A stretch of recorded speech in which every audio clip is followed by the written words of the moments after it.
హల్లెలూయా! ఎంతమంది ఆనందించారండి? ఓకే. యోహాను సువార్త 10వ అధ్యాయం 10వ అధ్యాయం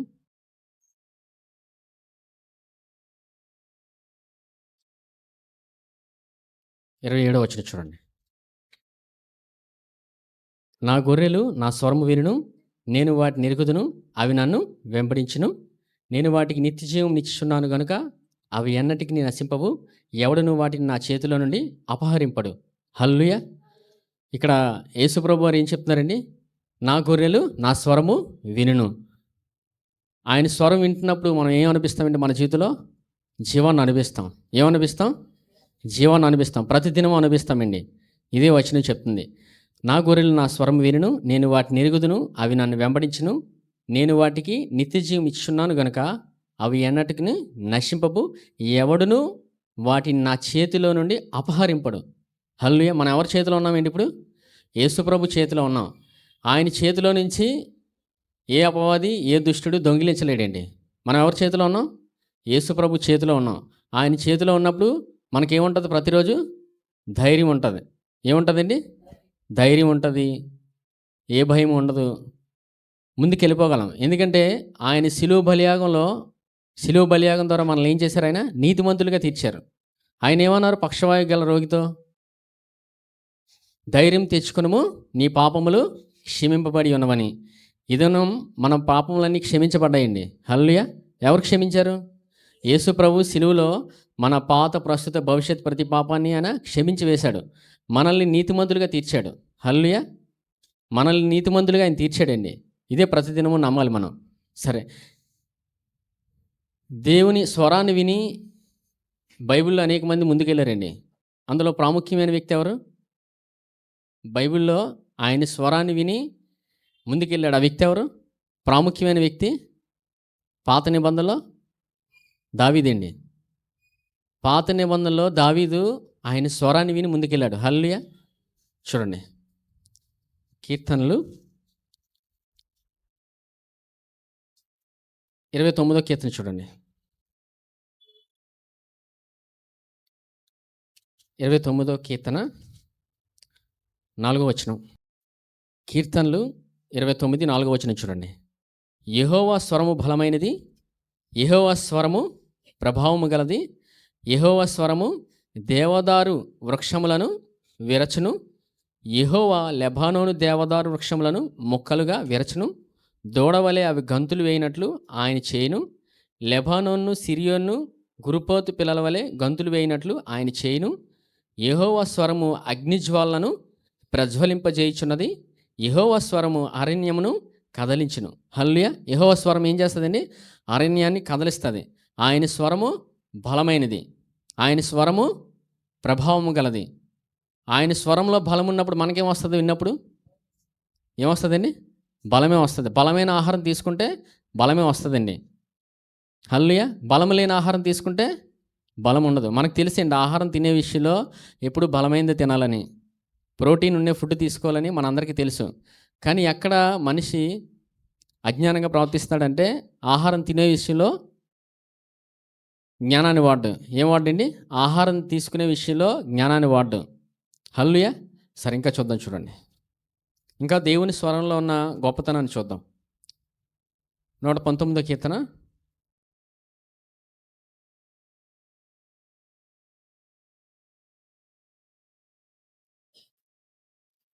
119వ కీర్తన 130 చూడండి. 119వ కీర్తన 130. నీ వాక్యములు వెల్లడి ఒకటి తోడనే వెలుగు కలుగును, అవి తెలివి లేని వారికి తెలివి కలిగించును. ఏమవుతుందండి? నీ వాక్యములు వెల్లడి ఒకటి తోడనే వెలుగు కలుగును, అవి తెలివి లేని వారికి తెలివి కలిగించును. ఆయన వాక్యం ఏం చేస్తుంది? ఇప్పుడు వెలుగునిస్తుందండి. వెలుగును, అవునా? తెలివి లేని వారికి తెలివినిస్తుంది. ఆయన వాక్యంలో ఏముంది? ఇప్పుడు జ్ఞానం ఉందండి. వెలుగు, జ్ఞానం ఉంది. ఆయన వాక్యం వింటే మన జ్ఞానం వస్తుంది. అంటే ఆయన స్వరంలో జ్ఞానం ఉంది, ఆయన స్వరంలో బలం ఉంది, ఆయన స్వరంలోనే సమస్తం ఉందండి. ఈ స్వరాన్ని వినే దావీదు ముందుకెళ్ళాడు. హల్లెలూయా! ఆయన స్వరాన్ని వింటూ ముందుకెళ్తూనే ఉన్నాడు జీవితంలో. ఎప్పుడు ఆగిపోలేదండి. దావీదుకి అనేక కష్టాలు వచ్చాయి, శ్రమలు వచ్చాయి, కానీ ఆయన స్వరాన్ని వినుట మాత్రం తన జీవితంలో ఆపలేదు. హల్లెలూయా. సరే, మరి ఎందుకు ఇంత గొప్ప వాక్యాన్ని దేవుడు మానవునికి ఇచ్చినప్పటికీ మనిషి ఎందుకు ముందుకెళ్ళాడంటే, ప్రాముఖ్యంగా తెలుసుకోవాల్సింది ఏంటంటే, మనిషికి కొన్ని పద్ధతులు ఉంటాయి. హల్లెలూయా. భూమి మీద మనిషి జీవిస్తున్నప్పుడు ప్రతి మనిషికి ఒక పద్ధతి ఉంటుంది. తన వ్యక్తిగతంగా ఆచార సాంప్రదాయాలను, పద్ధతులను ఆచరిస్తాడు మనిషి. అందుకే వాక్యాన్ని దగ్గరికి వెళ్ళరు వాళ్ళు. ఒక సందర్భం చూపిస్తాను. యేసు ప్రభు ఆయన భూమి మీద ప్రయాణించినప్పుడు, సేవ చేస్తున్నప్పుడు ఆయన దగ్గరకు ఒక సందర్భం వచ్చింది. ఆయన ఏం చెప్పాడనేది మనం వింటే వాక్యం నేర్చుకోగలం. యేసు ప్రభు వారు వాక్యంలో ఏం నేర్పిస్తున్నారో మనకు అర్థమైతే వాక్యం అర్థమవుతుందండి. చూడండి, మత్తయి సువార్త 15వ అధ్యాయం. మత్తయి సువార్త 15వ అధ్యాయం మొదటి నుంచి చూడండి. ఆ సమయమున యెరూషలేము నుండి శాస్త్రులను, పరిసయ్యులను యేసునొద్దకు వచ్చి, నీ శిష్యులు చేతులు కడుగుకొనకుండా భోజనం చేయుచున్నారే, వారెందు నిమిత్తము పెద్దల పారంపర్యాచారమును అతిక్రమించున్నారని అడిగిరి. ఎవరిని అడుగుతున్నారండి? పరిసయ్యులు, శాస్త్రులు యేసు ప్రభువుని అడుగుతున్నారు. ఏమని? మీ శిష్యులు ఎందుకు చేతులు కడుక్కోకుండా భోజనం చేస్తున్నారని. హల్లెలూయా. ఆ రోజుల్లోని చేతులు కడుక్కొని తినాలండి. ఇప్పుడు ఈ భారతదేశంలో కొన్ని సందర్భాల్లో కాళ్ళు కడుక్కోకుండా ఇంట్లోకి వెళ్ళరు, అవునా? చాలా ఆచారాలు ఉంటాయి. ఈ ముందు నుంచి ఉన్నవేనండి, కొత్తగా వచ్చినవి కాదు, సరేనా? దీనికి యేసుప్రభు వారు ఏం సమాధానం ఇచ్చారో చూడండి. 6వ వచనం. మీరు మీ పారంపర్యాచారము నిమిత్తమై దేవుని వాక్యమును నిరర్ధకము చేయుచున్నారు. చూసారా?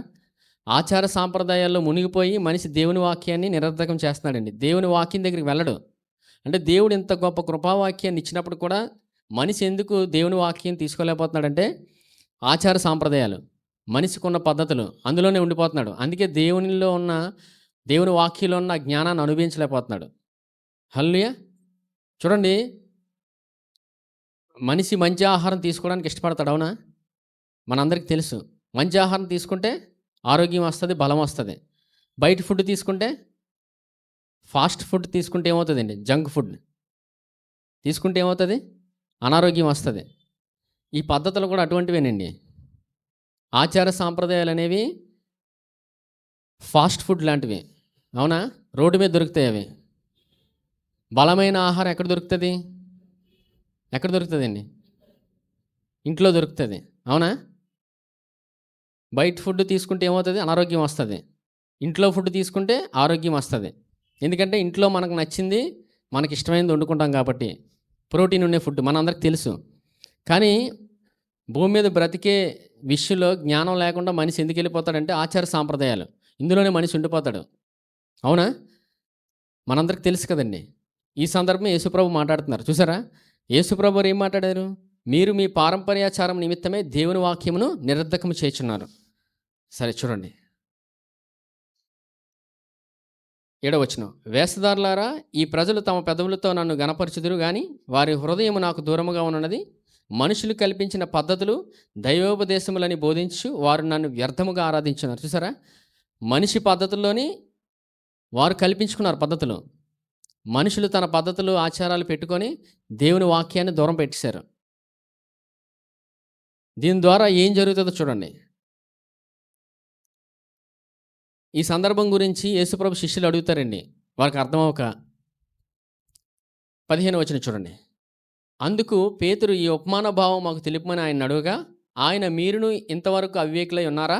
నోటిలోనికి పోవునదంతయు కడుపులో బడి బహిర్భూమిలో విడవబడును గాని నోట నుండి బయటికి వచ్చినవి హృదయములో నుండి వచ్చును, ఇవే మనిషిని అపవిత్రపరచునని మీరు గ్రహింపరా?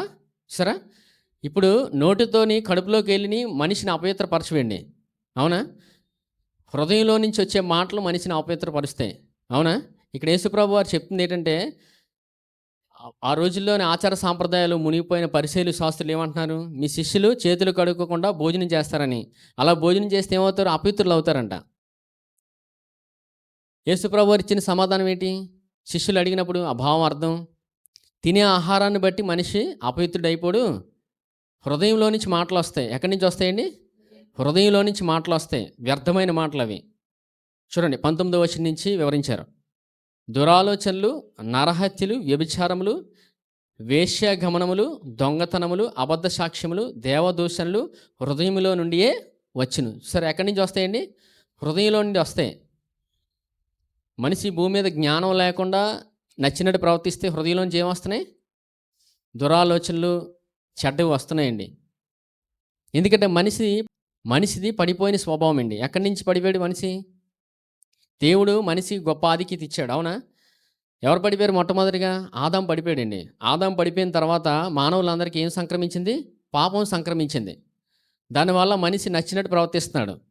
ఇక్కడ ఏం నేర్చుకోవాలంటే జ్ఞానంతో నడిపించబడాలని, నోటితో వచ్చినదే మనిషిని అపవిత్రపరచునని.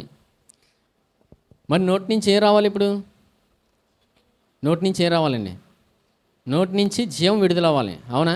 హృదయంలోని జీవం ఉంటే నోటి నుంచి ఏమొస్తుంది? జీవమే వస్తుంది. జీవం ఎలా వస్తుంది హృదయంలోకి? ఇప్పుడు వాక్యం వింటే వస్తుంది. ఎందుకంటే వాక్యంలో జీవం ఉంది కాబట్టి. ఇక్కడ నేర్పిస్తుంది ఏంటంటే, ఇక్కడ యేసుప్రభు వారు ఏం చెప్పారంటే పరిసయ్యులు శాస్త్రులకు చెప్పారండి, మీరు మీ పారంపర్యాచారం పద్ధతులు మీరు వాటిని బట్టి ప్రవర్తిస్తున్నారండి, అందుకే దేవుని వాక్యం దగ్గరికి మీరు రావట్లేదని. ఇక్కడ దేవుడు ఏం నేర్పిస్తున్నాడంటే హృదయంలో మనకు వాక్యం ఉన్నప్పుడు మనం ఏం పలుకుతామండి? వాక్యాన్ని పలుకుతాం, అవునా? ఈరోజు మనం అందరం ఎలా రక్షించబడ్డామండి? ఈరోజు మనం అందరం నమ్మి పలుకుడు ద్వారా రక్షించబడ్డాం. హల్లు ఎంతమందికి తెలిసింది? మనం పలుకుడు ద్వారానే రక్షించబడ్డామండి. ఇప్పుడు పలకం అంటే కొత్తగా అదేం తేబడలేదు. చూడండి, రోమపత్రిక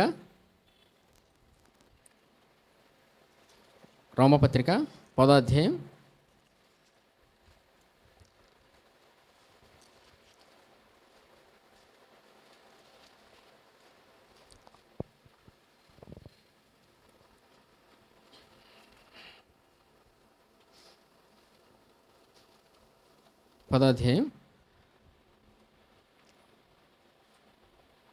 9వ వచనం చూడండి. అదేమనగా యేసు ప్రభువుని నీ నోటితో ఒప్పుకొని దేవుడు మృతులలో నుండి ఆయన లేపినని నీ హృదయమందు విశ్వసించిన యెడల నీవు రక్షింపబడుదువు. అనగా నీతి కలుగునట్లు మనుషుడు హృదయములో విశ్వసించును, రక్షణ కలుగునట్లు నోటితో ఒప్పుకొనును. దేంతో ఒప్పుకోవాలండి? రక్షణ కలుగునట్లు నోటితో ఒప్పుకోవాలి. ఇప్పుడు రక్షణ ఎలా వస్తుంది మనకి? ముందు నోటితో ఒప్పుకుంటేనే వచ్చిందండి. యేసు ప్రభువుని ఏమని ఒప్పుకున్నాం? ఆయన నా ప్రతి శిక్షను అవమానాన్ని భరించి మనకి ఆయన రక్షణ ఇచ్చాడు. ఆయన నమ్మినాడు. ఆయన ఎప్పుడైతే నమ్ముకున్నామో మనం నోటితో ఒప్పుకున్నాం ఈయనే నా దేవుడని, ఈయనే నా రక్షకుడు అని ఎప్పుడైతే ఒప్పుకున్నామో మనం రక్షించబడి సంఘానికి తేపడ్డాం. మరి ప్రతిరోజు ఎలా రక్షించబడతాం? అదే ఉందండి వచనంలో చూడండి. ఏలయనగా నీతి కలుగునట్లు మనుషుడు హృదయంలో విశ్వసించును, హృదయంలో నమ్మినట్లండి, హృదయంలో నమ్ముచు రక్షణ కలుగునట్లు నోటితో ఒప్పుకొనును. ఏం చేయాలి? ఇప్పుడు రక్షణ కావాలంటే దేంతో ఒప్పుకోవాలి? ప్రతిరోజు రక్షణ గురించి అండి ఇది. ఇప్పుడు రక్షించబడ్డాం, ప్రతిరోజు మనం రక్షించబడాలంటే నోటితో ఒప్పుకోవాలి. ఏమని ఒప్పుకోవాలి? నేను క్రీస్తు యేసునందు దేవుని నీతిని ఒప్పుకోలేండి. ప్రతిరోజు ఆ మాట పలకాలి. పలుకుతున్న ప్రతి క్షణం మనం రక్షణ అనుభవిస్తాం. హల్లెలూయా. దేవుడు ఎంత కృపావాక్యాన్ని మనకి ఇచ్చాడు. యేసు ప్రభు వారు అక్కడ నేర్పిస్తుంది ఏంటి? పరిసయ్యులకి శాస్త్రులకి, మీ నోట్లో నుంచి, మీ హృదయంలో నుంచి ఏదైతే నోట్లో నుంచి బయటకు వస్తుందో అది మిమ్మల్ని ఇష్టమైన మాటలు ఏవైతే నచ్చినట్టు మీరు మాట్లాడుతున్నారో అవే అపవిత్రపరుస్తాయని, మీరు తినే ఆహారాన్ని బట్టి మీరు అపవిత్రపడరని. సరే చెప్తానండి మీకు అర్థమైనట్టు. ప్రాముఖ్యంగా నేర్చుకోవాల్సింది ఏంటంటే నోటితో పలకడమండి. ఏం పలకాలి? వాక్యాన్ని పలకాలి మన జీవితంలో. ఏం పలకాలి? 91వ కీర్తన ఏముంది? మహోన్నతిని చాటు నివసించేవాడే సర్వశక్తిని నేను విశ్రమించేవాడు. 23వ కీర్తనలు ఏముంది? యెహోవా నా కాపరి, నాకు లేమి కలగదు. ఇవన్నీ అక్కడ సందర్భంలో దావీదు పలికాడండి, తన జీవితంలో పలికాడు. ఎందుకు? ఆ మాటను బట్టే రక్షణ అనుభవిస్తాం. హల్లెలూయా. దేవుడు ఇంత కృపను మనందరికీ ఇచ్చాడు. ఇప్పుడు ప్రతిరోజు ఏం చేయాలి? నోటితో పలుకుతూ ముందుకెళ్ళాలండి. పలుకుట అనేది చాలా ప్రాముఖ్యం. సరే, ఇప్పుడు ఒక సందర్భం చూపిస్తాను చూడండి. ఒక స్త్రీ తన జీవితంలో పలుకుడు ద్వారా ఎంత ఆశీర్వాదాన్ని అనుభవించిందో ఆమె జీవితాన్ని చూస్తే మీకు అర్థమవుతుంది దేవుడు ఎంత గొప్పవాడో, ఆయన మాటను బట్టి జీవితంలో ఏం జరుగుతుందో ఆమెకి. సరే, ఆ సందర్భం చూడండి. లోకాసు వార్త 2వ అధ్యాయం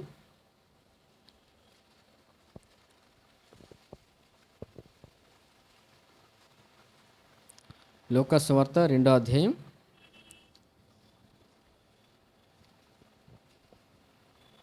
36వ వచనం.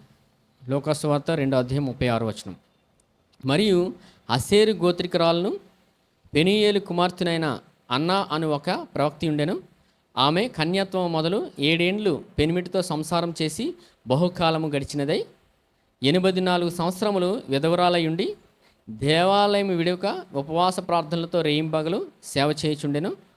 ఆమె కూడా ఆ గడియలోనే లోపలికి వచ్చి దేవుని కొనియాడి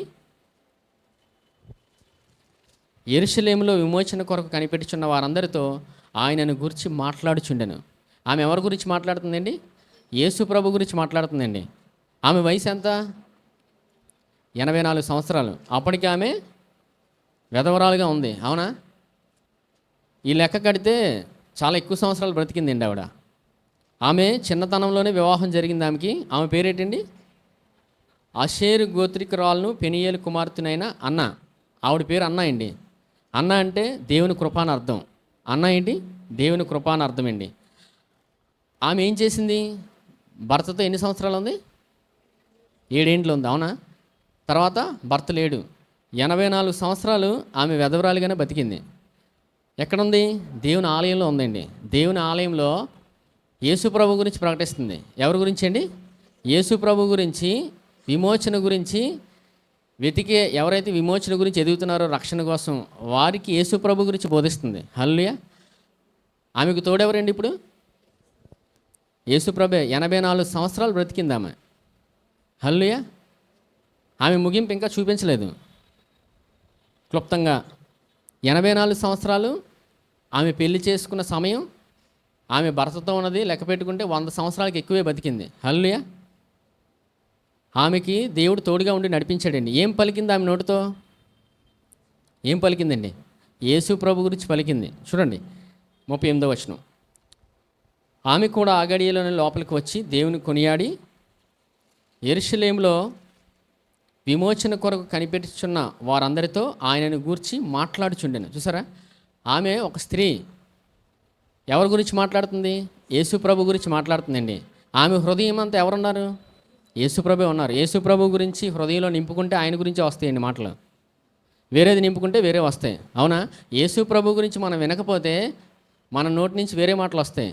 అవునా? మనం ఎందులో ఉన్నాం? మనం శరీరంలో ఉన్నాం. హల్లెలూయా. మనం ఎందులో ఉన్నామండి? భూమి మీద శరీరంలో ఉన్నామండి. మనం దేవుని వాక్యం వినకపోతే ఏం జరుగుతుంది? వేరే వినేస్తాం తప్పకుండా. హల్లెలూయా. ఏం జరుగుతుందండి?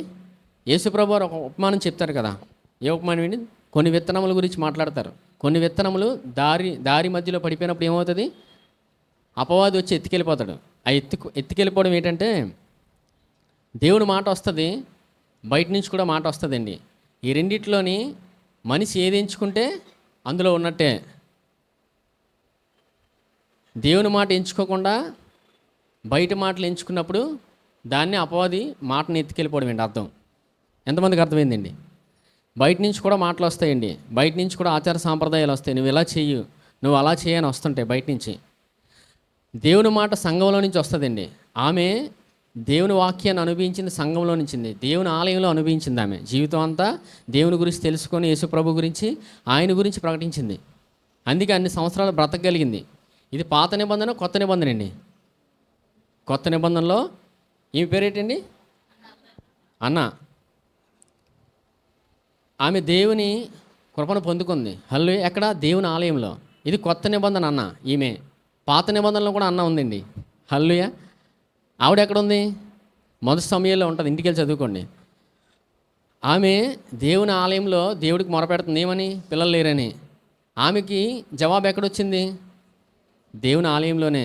దేవుని ఆలయంలో మనం మొరపెట్టినప్పుడు ఆయన జవాబు ఇస్తాడండి. ఆయన ఏమన్నా నిన్ను విడువను ఎడబాయనని చెప్పాడు ఆయన.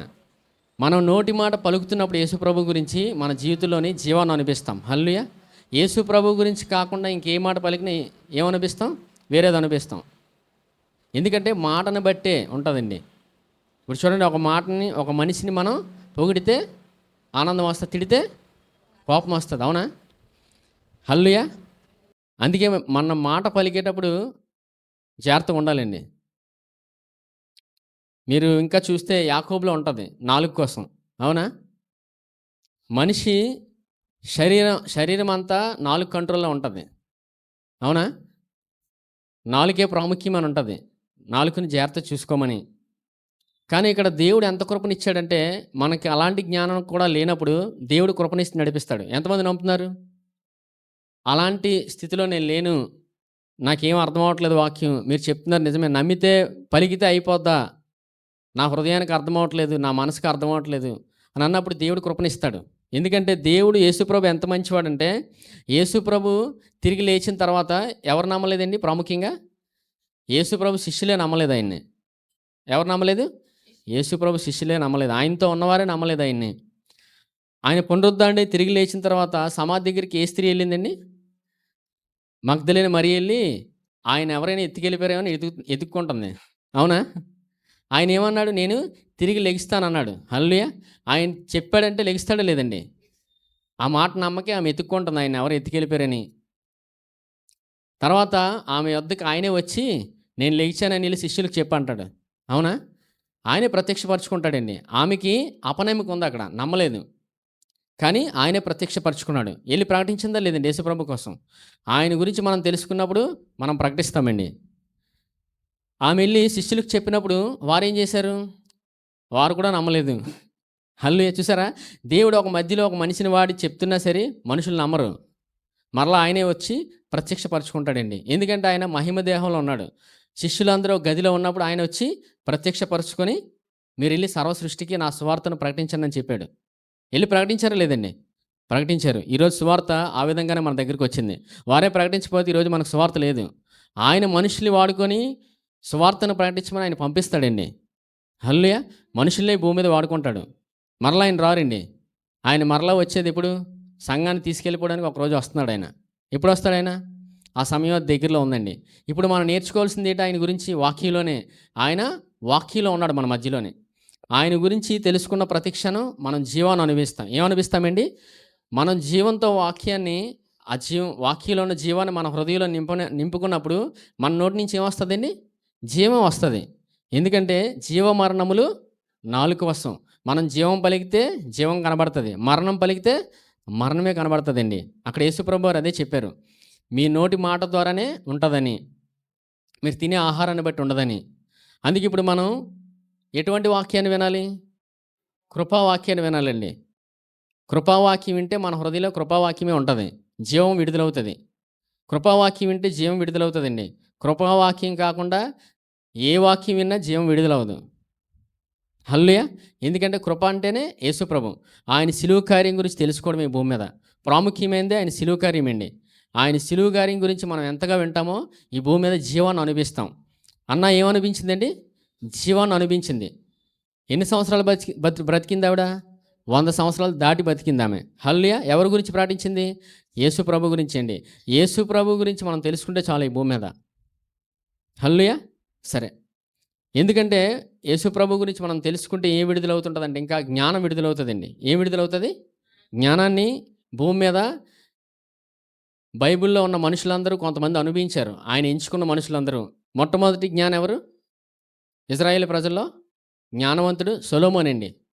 సొలొమోను జ్ఞానంతో నింపబడ్డాడు. ఎవరు నింపారు జ్ఞానాన్ని? దేవుడు నింపాడండి. కానీ సొలొమోను ఏమడిగాడు దేవుడిని? జ్ఞానం అడిగాడు. మరి అడగాలని ఎవరు చెప్పారు సొలొమోన్‌కి? ఎవరు చెప్పారండి సొలొమోన్‌కి? తండ్రి చెప్పాడండి. అవునా? దావీదు నేర్పించాడు. నువ్వు దేవుడిని జ్ఞానం అడుగని. పిల్లలకి జ్ఞానం అడుగని చెప్తే అడుగుతారండి. హల్లెలూయా! చిన్న పిల్లల్లో ఉన్న ప్రత్యేకత ఏంటంటే మనం ఏం నేర్పిస్తే అదే నేర్చుకుంటారు. దేవుడిని జ్ఞానం అడుగు అన్నప్పుడు అదే అడుగుతారండి. వాళ్ళు ఏం ఆలోచించరు. 2, 3 లెక్క పెట్టుకోరు. హల్లెలూయా! చిన్న పిల్లలకి ఏది నేర్పిస్తే అదే నేర్చుకుంటారు. దేవుడిని అడుగంటే అడుగుతారండి ఖచ్చితంగా. వారు ఎక్కువగా ఆలోచించరు పెద్దవాళ్ళలాగా. చిన్నపిల్లల్లో ఉన్న ప్రత్యేకత అదే. అందుకే యేసుప్రభు ఏమన్నారు? మీరు చిన్నపిల్లల వంటి స్వభావం కలిగి నడుచుకోమన్నారు ఆయన. సరే. ఇప్పుడు బైబిల్‌లో దేవుని జ్ఞానంతో అనేక మంది నడిపించబడ్డారు. అవునా? మోషే ఎవరి జ్ఞానంతో నడిపించబడ్డాడు? ఎవరి జ్ఞానమండి? దేవుని జ్ఞానంతో. ఆ మోషే తర్వాత ఇజ్రాయేల్ ప్రజలను ఎవరు నడిపించారు? ఎవరండి?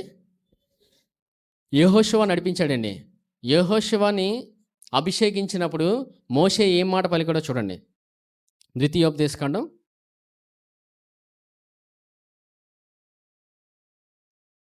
ద్వితీయోపదేశకాండం 34వ అధ్యాయం 9వ వచనం.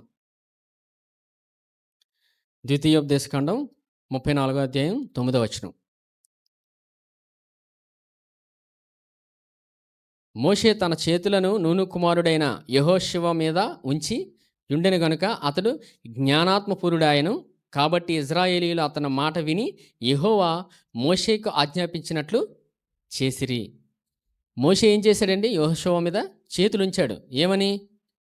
ఇజ్రాయేల్ ప్రజల్ని నడిపించుటకు అక్కడ యెహోషువను దేవుడు అభిషేకించమంటాడు. అందుకే మోషే వెళ్ళి యెహోషువ మీద చేతులు ఉంచినప్పుడు ఏమొస్తుంది? యెహోషువ మీదకి ఏమొచ్చిందండి? చూడండి, మోషే తన చేతులను నూను కుమారుడైన యెహోషువ మీద ఉంచి ఉండెను గనుక అతడు జ్ఞానాత్మపూరుడాయను. కాబట్టి ఇజ్రాయేలీయులు అతని మాట విని యెహోవా మోషేకు ఆజ్ఞాపించినట్లు చేసిరి. ఇప్పుడు యెహోషువ మీద ఏ ఆత్మ ఉంది? జ్ఞానాత్మ ఉందండి. హల్లెలూయా. జ్ఞానాన్ని పొందుకున్నాడు కాబట్టే ఇజ్రాయేల్ ప్రజలు సులువుగా నడిపించాడండి. ఆ జ్ఞానం ఏంటనేది మనం వాక్యంలో చూస్తే మనకు వాక్యం అర్థమవుతుంది. చూడండి, యెహోషువ 6వ అధ్యాయం. యెహోషువ 6వ అధ్యాయం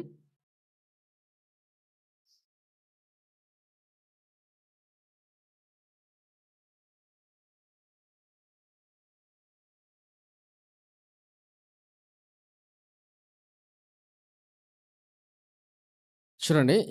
యెహోషువ 6వ అధ్యాయం 2వ వచనం చూడండి.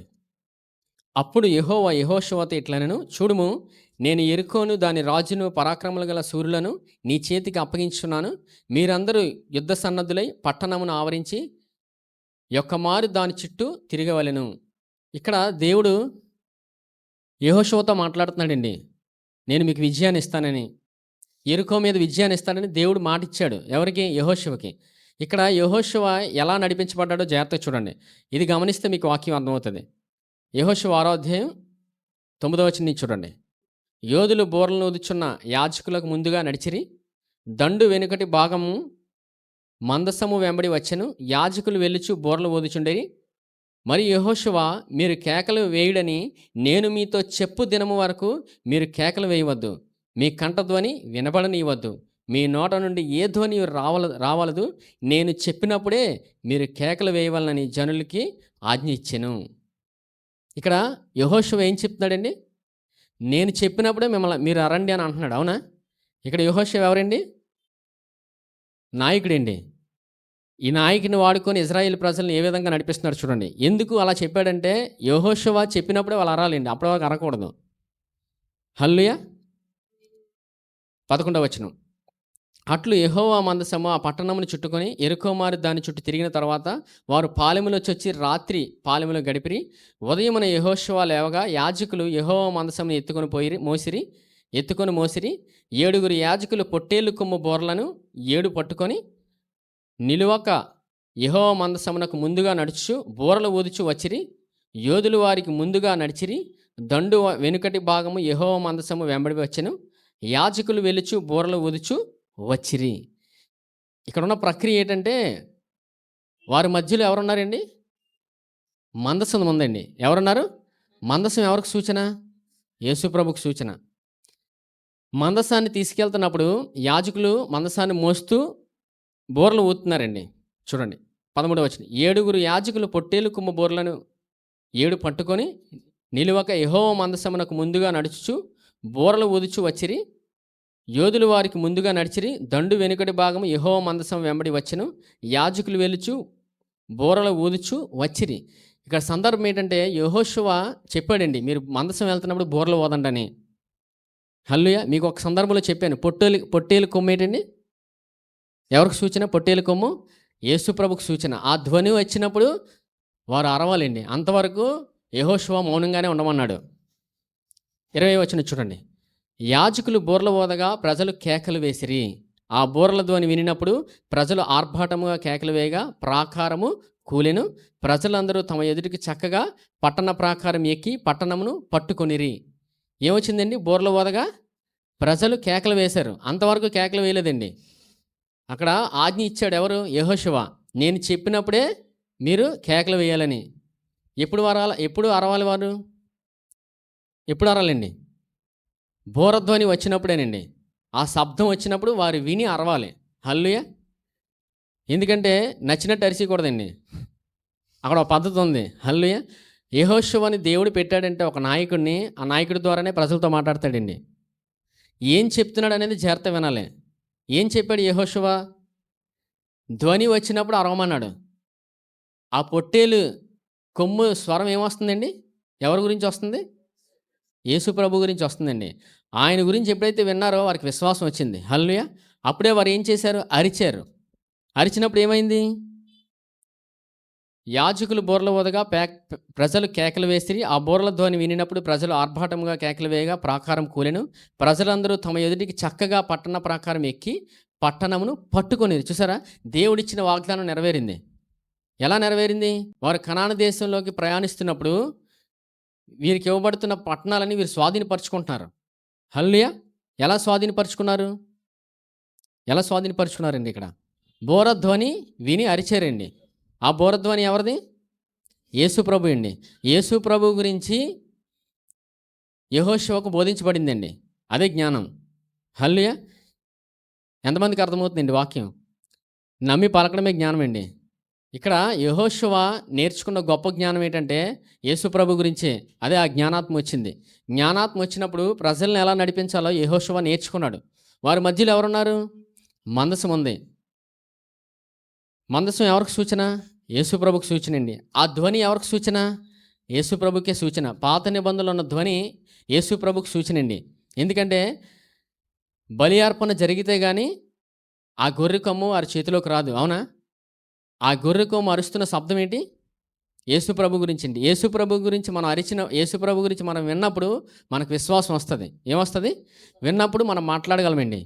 మన జీవితంలోని జీవాన్ని పలికినప్పుడు మన జీవాన్ని అనిపిస్తాం. వీరి జీవితంలో ఎదురుగా ఎరికో పట్టణం వచ్చిందా లేదండి? అడ్డుగా కూలిపోయిందా లేదు ఇప్పుడు? మనకి అడ్డుగా ఉన్న ఏవైతే అడ్డుగా ఉన్న సమస్య అనే ప్రాకారం ఉందో యేసు ప్రభు నామాన్ని మనం ప్రవచించినప్పుడు ఆ సమస్య తొలగిపోతుందండి. హల్లెలూయా! ఖచ్చితంగా తొలగిపోతుంది. ఇదే జీవితంలో నమ్మాల్సిన ప్రాముఖ్యమైన జ్ఞానం ఇది. నమ్మి పలకడమే జ్ఞానమండి. ఎంతమందికి అర్థమైందండి? ఈ జ్ఞానాన్నే ఆమె తెలుసుకుంది ఎవరు? అన్న. ఆమె ఎవరి గురించి ప్రవచించింది? యేసు ప్రభు గురించి ప్రవచించిందండి. హల్లెలూయా! ఇప్పుడు మన వాక్యంలో ఏమని అడగాలి? జ్ఞానాన్ని అడగాలండి. మన జీవితంలో మనం ఏం మాట్లాడాలి అనేది దేవుని వాక్యాన్ని బట్టి మనకు అర్థమవుతుంది. సరే ఇంక జ్ఞానం అడిగితే సరిపోతుందంటే ఇంకా ఉందండి. హల్లెలూయా! హల్లెలూయా! చెప్పండి. యెహోషువ మొదటి అధ్యాయం చూడండి. ఇంకా యెహోషువ ఏం నేర్చుకున్నాడో. యెహోషువ యెహోషువ మొదటి అధ్యాయం యెహోషువ మొదటి అధ్యాయం 8వ వచనం. యెహోషువ మొదటి అధ్యాయం 8వ వచనం చూడండి. ఈ ధర్మశాస్త్ర గ్రంథమును నీవు బోధింపక తప్పిపోకూడదు. దానిలో వ్రాయబడిన వాటన్నిటి ప్రకారము చేయుటకు నీవు జాగ్రత్త పడినట్లు దివారాత్రము దాన్ని ధ్యానించిన యెడల నీ మార్గమును వర్ధిల్ల చేసుకొని చక్కగా ప్రవర్తించదువు. దేవుడు ఇక్కడ ఏం చెప్తున్నాడండి యెహోషువకు? వాక్యాన్ని ధ్యానించమని. వాక్యాన్ని ఎప్పుడైతే ధ్యానిస్తామో జీవితంలో వర్ధిల్లుతామండి. హల్లెలూయా! అక్కడ యెహోషువ ఎలా వర్ధిల్లాడు? వాక్యాన్ని ధ్యానించాడండి. ఆ జ్ఞానం ఉంది కాబట్టి వాక్యాన్ని ధ్యానించాడండి. ఇంకెవరు వాక్యాన్ని ధ్యానించారు? పాత నిబంధనలో దావీదండి. దివారాత్రము వాక్యాన్ని ధ్యానించేవాడు ధన్యుడనుంది. అవునా? వాక్యాన్ని ధ్యానించారు కాబట్టి వీరి జీవితాల్లో విజయాలు కనబడ్డాయండి. ఇప్పుడు విజయాన్ని వచ్చిందా లేదా యెహోషువకి? విజయాన్ని దేవుడిచ్చాడండి. వాక్యాన్ని ధ్యానించాడు కాబట్టి విజయం వచ్చింది. సరే, వాక్యాన్ని ధ్యానించడం అంటే ప్రాముఖ్యంగా ఏమనుకుంటున్నారు? వాక్యాన్ని వినడమేనండి. వాక్యాన్ని వినగా వినగా ధ్యానించడం ఏంటో అర్థమవుతుంది. ఇప్పుడు చూడండి, మనం ఒక వ్యక్తి గురించి మాట్లాడినప్పుడు ఆ వ్యక్తి ఎదురుగానే ఉంటాడు. కానీ మనిషి సణుగుతుంటాడు. అవునా? వినబడకుండా నెమ్మదిగా సణుగుతారు. అవునా? అవునా కాదండి? లేదా పక్కకెళ్ళి సణుగుతారు ఆ మనిషి కోసం. వినబడిన తర్వాత ఏం సణుగుతున్నావు అని అడుగుతారు ఇంట్లో గాని. అవునా? నా గురించి ఏదైనా అంటే నా ఎదురుగా వచ్చని. కానీ ఎదురుగా అనడానికి ధైర్యం సరిపోక పక్కకెళ్ళి సణుగుతారు. అలా సణుగుతూనే ఉంటారు రోజంతాన. అంటే ఆ వ్యక్తి మీద ఉన్న కోపం గాని, ప్రేమ గాని మాటల్లో ధ్యానిస్తుంటారు. హల్లెలూయా! అవునా కాదండి? మాటల్లోనే ధ్యానిస్తుంటారు. నెమ్మదిగా వినబడతది ఆ స్వరం. ఇప్పుడు వాక్యం ధ్యానించడం అంటే వాక్యం మనం విన్న తర్వాత ఆ వచనాన్ని గాని, వాక్యాన్ని గాని మనం బయటికి ధ్యానిస్తున్నప్పుడు అది అందరికీ వినబడదండి. మనకే వినబడుతుంటది. హల్లెలూయా! అదే ధ్యానమండి. మన హృదయంలో ఏదైతే ఉందో అది స్వరం ద్వారా బయటకు వస్తుంటది ఖచ్చితంగా. ఒక మనిషి మీద కోపం ఉంటే కోపం బయటకు వస్తదండి. ప్రేమ ఉంటే ప్రేమ బయటకు వస్తది. హల్లెలూయా! దాన్ని బట్టి మనిషి ప్రవర్తిస్తుంటాడు. ఈరోజు మనం వాక్యాన్ని ధ్యానిస్తే మనం జీవాన్ని అనుభవిస్తామండి. మనిషి జీవన విధానంలో ఇది తెలుసు. కానీ మనుషుల మీద మనం సనగడం వల్ల అవునా? ఇంకోరి గురించి మనం మాట్లాడుకోవడం వల్ల ఏం రాదండి. యేసు ప్రభు గురించి మాట్లాడుకోండి.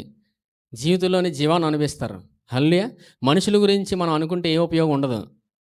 ఇంకా బీపీ పెరుగుతది. యేసు ప్రభు గురించి మనం మాట్లాడుకుంటే, పలికితే మన జీవితంలో జీవాన్ని అనుభవిస్తాం. ఎందుకంటే నాలుకలో ఏముంది? జీవం ఉంది. అదే నాలుకలో మరణం కూడా ఉందండి. మన జీవం ఎక్కువ ఎలా పలకగలం? యేసు ప్రభు గురించి మనం వింటే పలకగలమండి. వాక్యాన్ని హృదయంలో నింపుకుంటే మన నోటి ద్వారా మరలా వాక్యమే వస్తది. హల్లెలూయా! దాన్ని బట్టి మనం ఏమవుతామండి? దేవుడిచ్చిన గొప్ప రక్షణను మన జీవితంలో ప్రతిరోజు అనుభవిస్తామండి. ప్రతి సమయంలో కూడా అనుభవిస్తాం. అందుకే దావీదు ఏమంటాడు చూడండి. కీర్తనలు 25 కీర్తన చూడండి.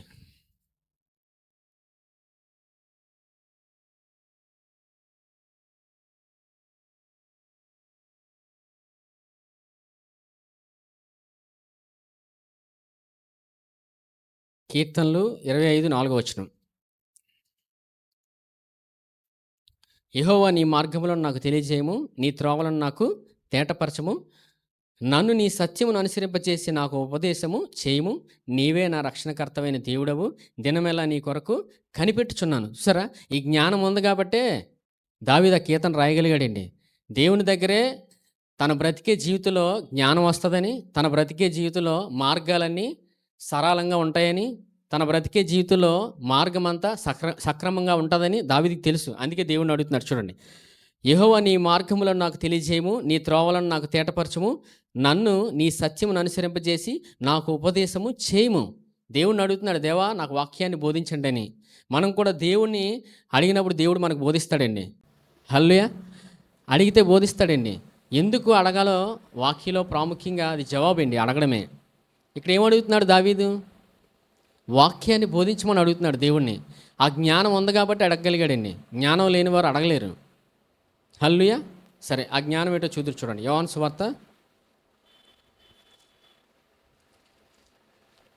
యోహాను సువార్త మొదటి అధ్యాయం చూడండి.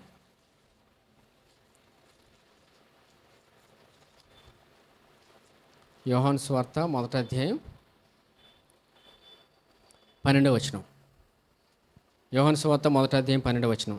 తన్ను ఎందరు అంగీకరించిరో వారికి అందరికీ, అనగా తన నామమందు విశ్వాసం ఉంచిన వారికి దేవుని పిల్లలగుటకు ఆయన అధికారము అనుగ్రహించను. చూసారా?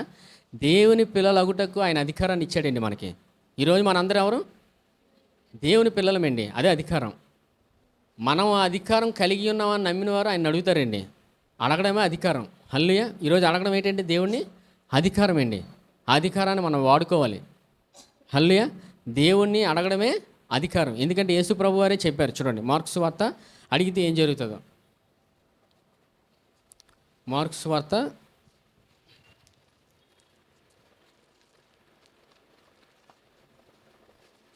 16వ అధ్యాయం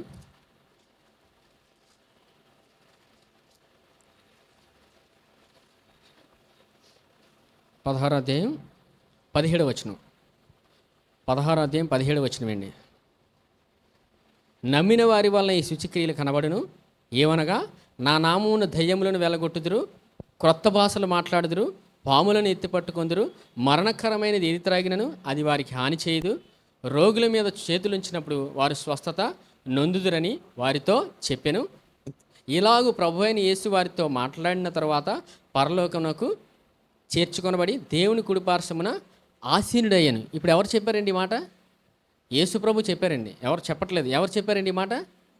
మరలా చదువుతాను చూడండి. 18వ వచనం. పాములను ఎత్తిపట్టుకొందురు, మరణకరమైనది ఏది త్రాగినదో అది వారికి హాని చేయదు, రోగుల మీద చేతులు ఉంచినప్పుడు వారు స్వస్థత నొందుదని వారితో చెప్పెను. ఇలాగూ ప్రభువైన యేసు వారితో మాట్లాడిన తర్వాత పరలోకమునకు చేర్చుకొనబడి దేవుని కుడిపార్శ్వమున ఆసీనుడయ్యాను. ఎవరు వెళ్ళారండి పరలోకానికి? యేసు ప్రభు చెప్పి వెళ్ళారండి భూమి మీద. హల్లెలూయా. ఇప్పుడు ఆయన చెప్పారంటే నిజమా అబద్ధమండి? నిజమా అబద్ధమండి? నిజమే కదా. ఆయన చెప్పారంటే సత్యమండి. ఎందుకంటే ఆయనే సత్యం, ఆయనే జీవం. మరి ఆయన మాట విన్నప్పుడు మనం అడుగుతామండి. హల్లెలూయా. అడుగుతామా లేదు? అడిగినప్పుడు ఏం జరుగుతుంది చూడండి. నమ్మి దేవుణ్ణి అడిగినప్పుడు 17వ వచనం, నమ్మిన వారి వలన ఈ సూచక్రియలు కనబడను. ఏం కనబడతాయండి? సూచక్రియలు. ఏమనగా నా నామమున దయ్యములను వెళ్ళగొట్టుదురు, క్రొత్త భాషలు మాట్లాడతారు వాళ్ళు. ఆయన నామాన్ని ఏం వెళ్ళగొడతారు? దయ్యాలు వెళ్ళగొడతారండి. ఎందుకంటే యేసు నామంలో అంత శక్తి ఉంది, అంత మహిమ ఉంది. ఆ మహిమనే దేవుడు మనకి ఇచ్చాడు. యేసు ప్రభు మానవుడిగా వచ్చి ఆయన సువార్త ప్రకటించి మానవులందరి కొరకు ఆయన మరణించి తిరిగి లేచాడండి. తిరిగి లేచి ఏమి ఇచ్చారు? మనకి మహిమనిచ్చారండి. ఏంటా మహిమ? ఇదేనండి ఆయన మహిమ. ఆయన మహిమ ఏంటి? ఇప్పుడు నమ్మిన వారి వల్ల ఈ సూచక్రియలు కనబడతాయి. ఏంటవి? నా నామాన్ని దయ్యాలు వెలగొడతారు, తర్వాత క్రొత్త భాషలు మాట్లాడతారు. ఏంటి ఆ భాషలు? క్రొత్త భాషలు అంటే చెప్పండి. యేసుప్రభు శిష్యులు మేడగదిలో కనిపెట్టినప్పుడు పరిశుద్ధాత్మ దేవుడు దిగి వచ్చాడా లేదండి? యేసుప్రభుని నమ్మిన వారిలో పరిశుద్ధాత్మ దేవుడు ఉంటారు. ఎవరు? పరిశుద్ధాత్మ ఉంటాడండి. ఆయన ద్వారానే అది జరుగుతుంది. భాషలు మాట్లాడతాం మనం. భాషలు మాట్లాడినప్పుడు దేవుని సామర్థ్యాన్ని మనం అనుభవిస్తాం. హల్లెలూయా. ఎంతమంది నమ్ముతున్నారండి? అనుభవిస్తామండి. సరే, యెహోషువ ఆయన ఏమిస్తారో చూడండి. ఇంకా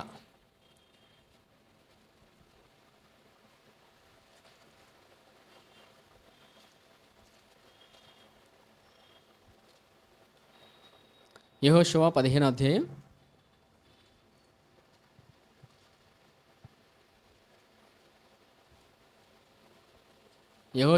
15వ అధ్యాయం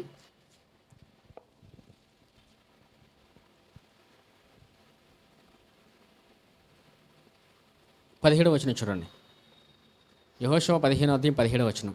కాలేబు సహోదరుడును కనజు కుమారుడైన ఒత్నీయేలు దాన్ని పట్టుకొని గనుక అతడు తన కుమార్తె అయిన అక్షాను అతనికిచ్చి పెండ్లి చేసెను. మరియు ఆమె తన పెనిమిటి ఇంటికి వచ్చినప్పుడు తన తండ్రిని ఒక పొలం అడుగమని అతన్ని ప్రేరేపించెను. ఆమె గాడిదను దిగగా కాలేబు ఆమెను చూసి నీకేమి కావాలని ఆమెను అడిగాను. అందుకామె నాకు దీవెన దయచేయము. ఏమడిగిందండి ఆమె? తండ్రిని దీవెన దయచేయమంది. ఇక్కడ కాలేబు సందర్భం అండి.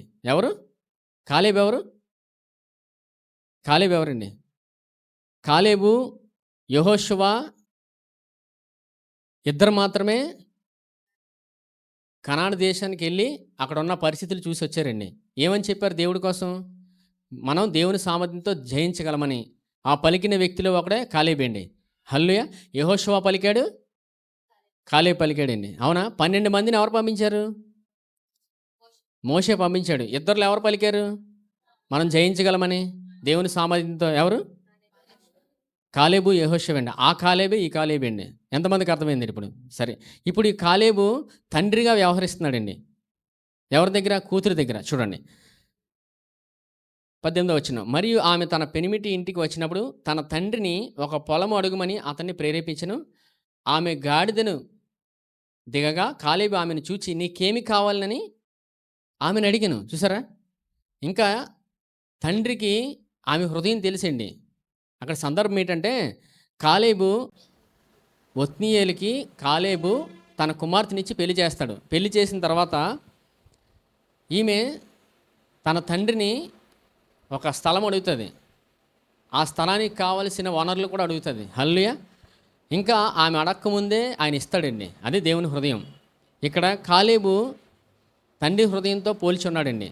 దేవుడు కూడా మన అడక్కముందే ఆయనకి తెలుసు. హల్లెలూయా. దేవుడికి మనం అడక్కముందే తెలుసండి. మరి దేవుడు ఇచ్చేయాలి కదా. ఎందుకంటే దేవుడు ఆశపడతాడండి మనం అడగాలని. హల్లెలూయా. మనల్ని ఆయన పిల్లలుగా చేసుకున్న తర్వాత మరి మనం అడగాలని ఆయన ఆశపడతారు కదండి. హల్లెలూయా. ఇప్పుడు తల్లిదండ్రులకి పిల్లలు ఉన్నప్పుడు వారు అడిగితే బాగుంటుంది కదా. అస్తమానం మౌనంగా ఉంటే ఆయన మనకు నచ్చుతుందా? పిల్లలు మౌనంగా ఉంటే తల్లిదండ్రులకు నచ్చుతుందండి? నచ్చదు కదా. మౌనంగా ఉంటే నచ్చదు కదా. ఎందుకు మౌనంగా ఉన్నామని అడుగుతాం. ఏదైనా బాధ ఉందా అని అడుగుతాం. మాట పలికితే కదండి తెలుస్తుంది ఆ మనిషిలో బాధ ఉందో ఆనందం ఉందో. అందుకే మనం మాట పలికినప్పుడు దేవుని ఎడల మనం ఎంత ఆశపడుతున్నామో తెలుస్తుంది. హల్లెలూయా. అదే దేవుని ఎడల మనిషికున్న స్పందన అండి. స్పందన బట్టి మనిషి వెళ్తాడు. హల్లెలూయా. సరే చూడండి 18వ వచనం. మరియు ఆమె తన పెనిమిటి ఇంటికి వచ్చినప్పుడు పెనిమిటి ఇంటికి వెళ్ళిందండి. తన తండ్రిని ఒక పొలం అడుగుమని అతను ప్రేరేపించను. ఆమె గాడిద దిగగా కాలేబు ఆమెను చూచి నీకేమి కావాలని ఆమె అడిగిను. అందుకు ఆమె నాకు దీవెన దయచేయము, నీవు నాకు దక్షిణ భూమి ఇచ్చి ఉన్నావు గనుక నీటి మడుగులను నాకు దయచేయమనగా అతడు ఆమెకు మెరక మడుగులను పలపు మడుగులను ఇచ్చాను. ఏ మడుగులండి?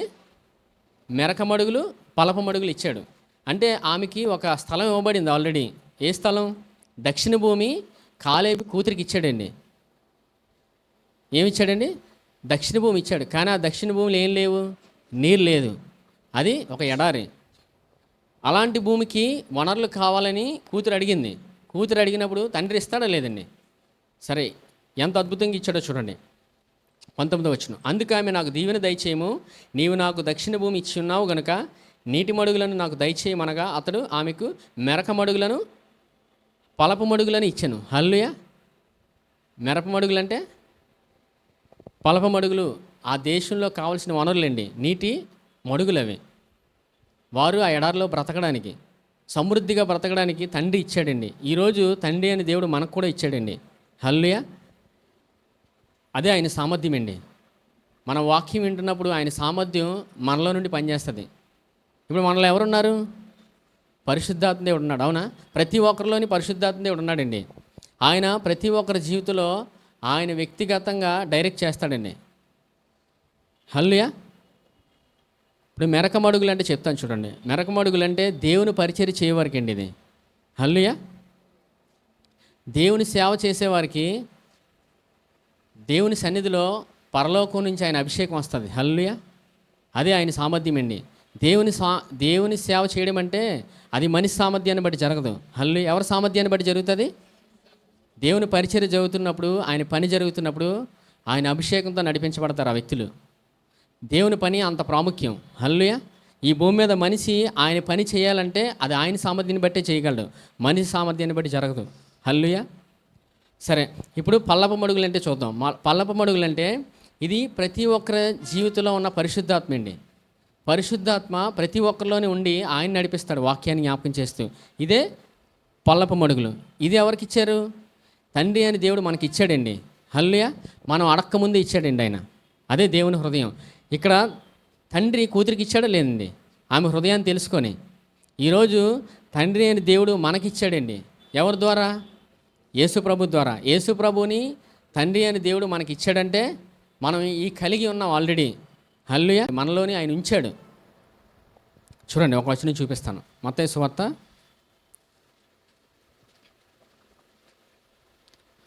7వ అధ్యాయం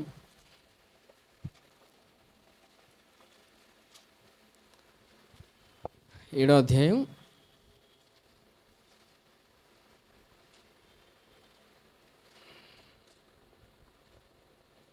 7వ వచనం చూడండి. అడుగుడి మీకు ఇయ్యబడును, వెదకుడి మీకు దొరకను, తట్టుడి మీకు తీయబడును. అడుగు ప్రతివాడును పొందును, వెదకువానికి దొరకను, తట్టువానికి తీయబడును. మీలో ఏ మనుషుడైనను తన కుమారుని తన రొట్టెని అడిగిన ఎడల వానికి రాతినిచ్చిన, చేపను అడిగిన ఎడల పావునిచ్చిన, మీరు చెడ్డవారై ఉండి మీ పిల్లలకు మంచి ఈవుల్ని ఎరిగి ఉండగా పరలోకమందున్న మీ తండ్రి తన అడుగు వారికి అంతకంటే ఎంతో నిశ్చయముగా మంచి ఈవుల నిచ్చును. ఇప్పుడు ఎవరిస్తారండి మంచి ఈవులు? పరలోకమందున తండ్రి అండి. హల్లెలూయా. ఆయన ఈ భూమి మీద మనకి మంచి ఈవులు ఇచ్చి నడిపించేవాడు. మనం జీవితంలో తీసుకున్న ప్రతి నిర్ణయం ఆయన ద్వారా మనం తీసుకొని వెళ్ళగలమండి. అది ఎలా జరుగుతుంది? వాక్యం ద్వారానే. హల్లెలూయా. అందుకే అక్కడ దావీదు అడుగుతున్నాడు, దేవా నీ వాక్యాన్ని నాకు బోధించండి అని. వాక్యంలో ఏముంది? ఇప్పుడు జీవం ఉంది, వాక్యంలో జ్ఞానం ఉందండి. మనం ఆయన జ్ఞానం ద్వారానే నడిపించబడగలం. హల్లెలూయా. ఆయన ఇచ్చిన మంచి ఈవుల ద్వారా నడిపించబడతామండి. జీవితంలో తీసుకున్న ప్రతి నిర్ణయం, కుటుంబంలోని, పిల్లల జీవితంలోని, ప్రతి పరిస్థితిలోని ఆయన జ్ఞానంతో నడిపించబడగలం. ఈరోజు మనం ప్రతిరోజు మనం ఏమైనా పలకాలి?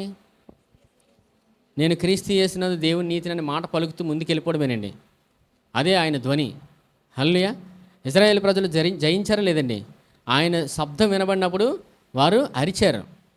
ఆ అరవడమే విశ్వాసం అనే శబ్దం అండి. హల్లెలూయా. మనం ముందు ఎలా రక్షించబడ్డాం? యేసుప్రభుని నమ్మిన తర్వాత యేసుప్రభు నా ప్రతి పాపాన్ని క్షమించి నన్ను నీతిమంతుడిగా తీర్చాడని ముందు నమ్మి పలికామో లేదండి? పలికిన తర్వాతే మనకు రక్షణ వచ్చింది. ఈరోజు మనం ఎలా పలికి ముందుకెళ్ళగలం? ఎలా పలకగలమండి? ఎలా పలకాలండి? నోటితో పలకాలి, అవునా? అందరికీ నోరిచ్చాడు కదండి, నోటితో పలకాలి. హల్లెలూయా. రోమపత్రిక చూడండి,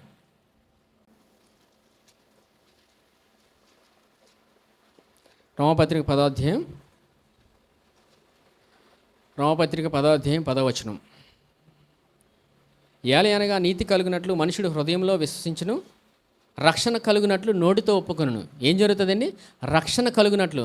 మనం ప్రతిరోజు జీవించే విధానంలో ఆయన రక్షణ అనుభవిస్తామండి. మనం రక్షణ అనుభవించాలని ఆయన ఆశపడుతున్నాడు. హల్లెలూయా. ఎలా అనుభవించగలం? నోటితో పలకాలండి. హల్లెలూయా. హృదయంలో వాక్యాన్ని నింపుకొని నోటితో పలుకుతున్నప్పుడు మనం రక్షణ అనుభవిస్తాం మన జీవితంలో. హల్లెలూయా. మనం జీవం విడుదల చేస్తామండి. మన జీవితంలో జీవం విడుదల చేస్తున్నప్పుడు ఏం జరుగుతుంది? జీవాన్ని అనుభవిస్తాం. అన్న ఏం పలికింది తన నోటితో? యేసు ప్రభు గురించి మాట్లాడిందండి. ఎన్ని సంవత్సరాలు బ్రతికింది? 100 సంవత్సరాలకు పైగా బతికిందండి. హల్లెలూయా. ఎక్కడుందామే? దేవుని ఆలయంలో ఉందండి. దేవుని ఆలయంలో ఆయన గురించి విన్నప్పుడు మన జీవితంలో జీవాన్ని పలుకుతాం. హల్లెలూయా. దేవుడు ఇంత గొప్ప కృపను మనందరికీ ఇచ్చాడు. ఎటువంటి పరిస్థితిలో ఉన్నా ఆయన గురించి పలికితే మనం ఆయన జీవాన్ని అనుభవిస్తామండి. లేదు నేను బలహీనుడిని, నాకు బలం లేదు, నేను పలకలేకపోతున్నాను, నాకు అర్థం అవ్వట్లేదు అనుకోవడానికి లేదండి. ఎటువంటి బలహీన సమయంలో ఉన్నా మనం మాట పలికినప్పుడు బలాన్ని అనుభవిస్తాం. ఎందుకంటే ఆయన స్వరం అంత బలమైనది, అవునా? ఆయన స్వరం మెల్లని చల్లనిదండి. ఎంతమందికి అర్థమవుతుందండి? ఏలియాని ఒక స్త్రీ చంపుదామని వెంబడిస్తుందండి. ఆమె యెజబెల్, అవునా? ఏలియాని చంపుదామని వెంబడిస్తున్నప్పుడు ప్రాణం చేతిలో పట్టుకొని పరిగెడుతుంటాడు ఏలియా. దేవుడిని అడుగుతాడు, దేవా ఇంక నా పని అయిపోయింది, ఆమె నన్ను చంపేస్తుందని దేవుడిని అడుగుతాడనమాట. ఏలియాతోని దేవుడు మాట్లాడతాడండి మెల్లని చల్లని స్వరంతో. ఏలియా విడిపించబడతాడండి. హల్లెలూయా. ఆయన స్వరం వచ్చినప్పుడు విడిపించబడతాడు ఏలియా. చూడండి, ఆ వచనం చూపించి మిగించేస్తాను.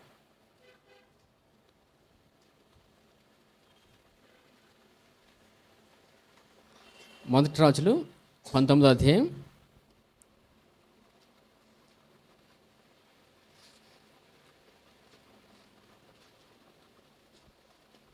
ఇక్కడ చూడండి. 19వ అధ్యాయంలోని మొదటి రాజులు 19వ అధ్యాయంలో 3వ వచనం చూడండి. కాబట్టి అతడు ఈ సమాచారము తెలుసుకొని లేచి తన ప్రాణము కాపాడుకున్నట్టుకు పోయి యూదా సంబంధమైన బేర్షేబాకు చేరి అచ్చట ఉండుమని తన దాసునితో చెప్పి తాను ఒక దిన ప్రయాణం అరణ్యంలోకి పోయి ఒక బదరీ వృక్షం కింద కూర్చుండి మరణాపేక్ష గలవాడై, యెహోవా నా పితరుల కంటే నేను ఎక్కువ వాడిని కాను, ఇంతకు మట్టుకు చాలును, నా ప్రాణం తీసుకొనిమాను అని ప్రార్థన చేసాను. ఏం చెప్తున్నాడండి? ప్రాణాన్ని తీసుకోమంటున్నాడు దేవుడికి. ఎందుకు? ఒక స్త్రీ ఏలియాని చంపుదామని వెంబడిస్తుంటుంది, భయపడతాడు. భయపడినప్పుడు ఆ భయంలో వస్తుందండి.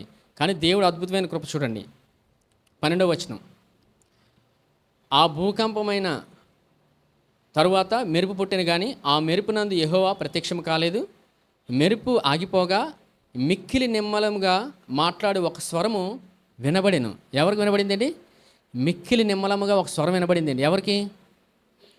ఏలియాకి దేవుడు వినిపించాడండి. ఏలియాకి దేవుడు ఎందుకు వినిపించాడు? ఇప్పుడు ఏలియాని బ్రతికింపజేయవారు ఎవరు? దేవుడేనండి. దేవుని స్వరమే మనిషిని బ్రతికిస్తుంది. ఏలియాని రక్షించింది దేవుడండి. తన మరణకరమైన స్థితిలో ఉన్నప్పుడు ఏలియాని దేవుడు రక్షిస్తాడు. దేవుని స్వరం ఎలా ఉంటుంది? మిక్కిలి నిమ్మలంగా ఉంటుంది. చిన్నదండి. చిన్నదంటే ఎవరికి అర్థం అవ్వలేదు. ఇప్పుడు చూడండి, యేసుప్రభు ఒక సందర్భం చెప్తారు. మీరు ఆకాశ పక్షులను చూడండి, పువ్వులు చూడండి, అవి ఎలాగ ఎదుగుతున్నాయి, పక్షులు ఎలా బ్రతుకుతున్నాయని యేసుప్రభు వాటిని చూసి మాట్లాడతారు. ఇది చాలామందికి అర్థం అవ్వలేదు. యేసుప్రభు ఎందుకు చూపిస్తున్నారు ఆకాశ పక్షుల్ని? అవి ఎక్కడ ఉంటాయండి ఆకాశ పక్షులు? మనలాగా ఇంట్లో ఉంటాయి అనుకున్నారా? లేదండి, కొమ్మల్లోని చెట్ల మీద ఉంటాయి, అవునా? వాటిని చూపించి యేసుప్రభు ఎందుకు మాట్లాడుతున్నారు అటువంటి చిన్న పక్షుల్ని? అవునా? మొక్కల్ని చూసి మాట్లాడతారు ఆయన. చిన్న చిన్న జీవుల్ని ఎందుకు మాట్లాడుతున్నారు ఆయన? అవి ఎలా బ్రతుకుతున్నాయో చూడమంటున్నారు ఆయన. ఎందుకంటే వాటిని బ్రతికింపజేయవారు ఎవరు? ఆయనేనండి. అందుకే చెప్తున్నారు. ఈ భూమి మీద పక్షులు, జంతువులన్నీ ఆయనే పోషిస్తున్నాడండి. హల్లెలూయా! ఈరోజు మనల్ని బ్రతికింపజేయవారు ఎవరు? ఆయనే. మనకి అంత కృపనిచ్చాడు ఆయన వాక్యం ద్వారా. ఆయన వాక్యం వింటున్నప్పుడు ఆయన జీవం మనలో ప్రవహిస్తది. అందుకే ఆయన ఆ మాట చెప్పాడు. నా గొర్రెలు నా స్వరం వినునని. ఆయన స్వరాన్ని మనం వింటున్నామంటే ఆయన జీవాన్ని మన జీవితంలో ఖచ్చితంగా అనుభవిస్తామండి. ఇదే మనకందరికీ ఆయన ఇచ్చిన కృప. హల్లెలూయా! ఈ వాక్యం విన్న ప్రతి ఒక్కరు ఫలించి అభివృద్ధి చెందునుగాక. ఈ సమయంలో రొట్టె ద్రాక్షరసం తీసుకుందాం. ఈ రొట్టె ఆయన శరీరానికి సాదృశ్యంగా ఉంది. ప్రతి మానవుడు రక్షించబడాలని ఆయన శరీరంలో మానవుని యొక్క శిక్షను అనుభవించాడు. ఆయన శరీరంలో శిక్ష అంతటిని భరించాడు. ఆయన ఆరోగ్యాన్ని మనకిచ్చాడు. ఆయన ఆరోగ్యాన్ని మనకిచ్చి ఈరోజు మనల్ని నడిపిస్తున్నాడు. ఆయన గొప్ప ఆరోగ్యాన్ని మనందరికీ దినమిచ్చాడు. ఎందుకంటే ఆయన శరీరంలో ప్రతి మానవుని యొక్క శిక్షను, అవమానాన్ని అనుభవించాడు. ఆయన ఆరోగ్యాన్ని మనందరికీ ఇచ్చాడు. ఈ దినం, ఈ సమయంలో ఆయన పొందిన దెబ్బల వల్ల నాకు స్వస్థత కలిగినని నమ్మి ఈ రొట్టెని తీసుకోండి.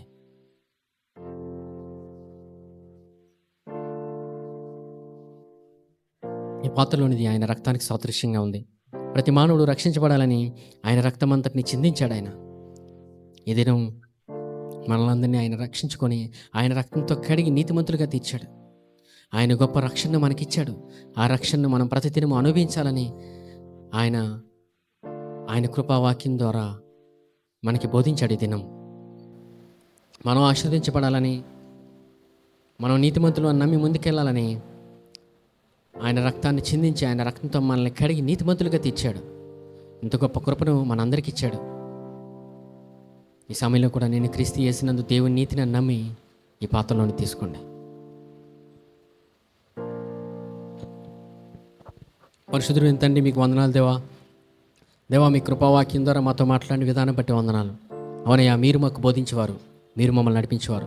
దావీదు అడిగాడు, నాయన దేవా నాకు బోధించండి మీ వాక్యాన్ని, మీ వాక్యంలో ఉన్న మర్మాలు బోధించండి, నాకు జ్ఞానం దయచేయండి, నేను వెళ్ళి ప్రతి మార్గం గురించి మీరు మనకు బోధించండి. ఎందుకంటే మీ మాటలోనే జ్ఞానం ఉందయ్యా, మీ మాటలోనే బలం ఉంది నాయన. అందుకే దావీదు అడిగాడయ్యా, ఈ దినం మేము కూడా అడుగుతున్నాం నాయన, దేవా మీ వాక్యాన్ని మాకు బోధించండి, మీ కృపను గురించి బోధించండి అయ్యా. ఎందుకంటే మీ వాక్యంలో జ్ఞానం ఉందయ్యా, మీ వాక్యంలో జీవం ఉంది నాయన. దేవా మీ కృపను గురించి మాకు బోధించమని వేడుకుంటున్నాను. ఎందుకంటే మీరు మా గురించి కుమారుని అనుగ్రహించారయ్యా, మీకెంతో ఇష్టమైన కుమారుని మా కొరకు అనుగ్రహించారయ్యా, మీకు వందనాలు అయ్యా. యేసు ప్రభు శిలువ బలియాగం ద్వారా మమ్మల్ని నీతిమంతులుగా తీర్చిన విధానం బట్టి వందనాలు దేవా. ఈ గొప్ప రక్షణను మేము ప్రతిదినము అనుభవించాలని మీరెంతగానో ఆశపడుతున్నారయ్యా. అందుకే నోటితో పలకమని దేవా మీ గొప్ప కృపావాక్యాన్ని మాకు బోధించినందుకు వందనాలు దేవా. మీ వాక్యాన్ని మా హృదయంలో నింపమని వేడుకుంటున్నాను దేవా. మీ స్వరాన్ని వింటూ ముందుకెళ్ళే గొప్ప కృపలోకి నడిపించమని వేడుకుంటున్నాను. మీ వాక్యాన్ని విని ముందుకెళ్ళే గొప్ప కృపలోకి మమ్మల్ని నడిపించమని దేవా. అలాగే మా జీవితంలో మీరు ఇచ్చిన గొప్ప జీవాన్ని పలికి ముందుకెళ్ళే కృపలోకి నడిపించమని వేడుకుంటున్నాను. అటువంటి సామర్థ్యాన్ని ఈ దినం మా అందరికీ మీరు ఇచ్చినందుకు వందనాలు. అంత కృపను మీరు విడుదల చేసినందుకు వందనాలు దేవా. మీరే మమ్మల్ని నడిపించుకోమని వేడుకుంటున్నాను. అలాగే ఎవరైతే ఉద్యోగం వ్యాపారం చేస్తున్నారో దేవా మీ కృపను మీ జ్ఞానాన్ని దయచేయండి, వారిని అంచెలంచెలుగా ఎదిగింప చేసుకోమని వేడుకుంటున్నాను నేను దేవా.